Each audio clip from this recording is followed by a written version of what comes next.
అందరికీ నమస్కారం.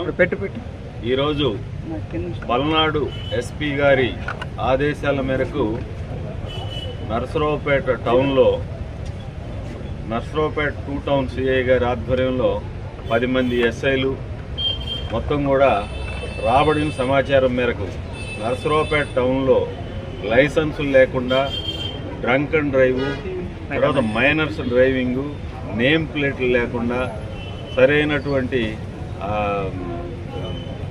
డాక్యుమెంట్స్ లేకుండా తిరుగుతున్నవి, గంజాయి కూడా తాగి తిప్పుతున్నట్టు కూడా సమాచారం రావడంతో ఈ రోజున 5 గంటల నుంచి 7 గంటల వరకు మరి స్పీడ్గా చెక్ చేయడం జరిగింది.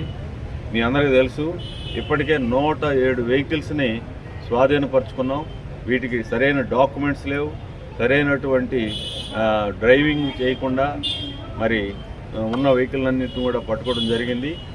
మరి ఈ యొక్క వెహికల్స్ ఓనర్లని ఇప్పుడు చెక్ చేయడం జరుగుతుంది. ఎవరైనా సరే సరైనటువంటి డాక్యుమెంట్స్ తీసుకుని వస్తేనే ఈ వెహికల్స్ని వాళ్ళకి హ్యాండ్ ఓవర్ చేస్తాం, లేదంటే ఈ వెహికల్స్ అన్నింటిని కూడా సీజ్ చేసి కోర్టులో పెట్టడం జరుగుతుంది.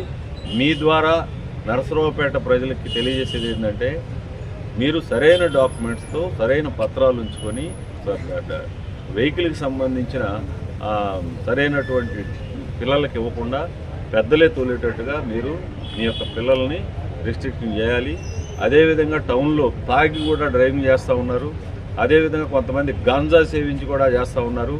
భవిష్యత్తులో ఈ గంజా పైన, ఈ డ్రంక్ అండ్ డ్రైవ్ పైన ఉక్కుపాదం మోపుతామని చెప్పేసి మీ ద్వారా తెలియజేస్తూ ఉన్నాం.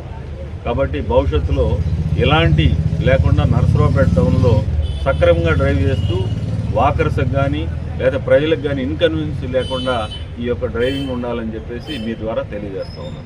Thank you.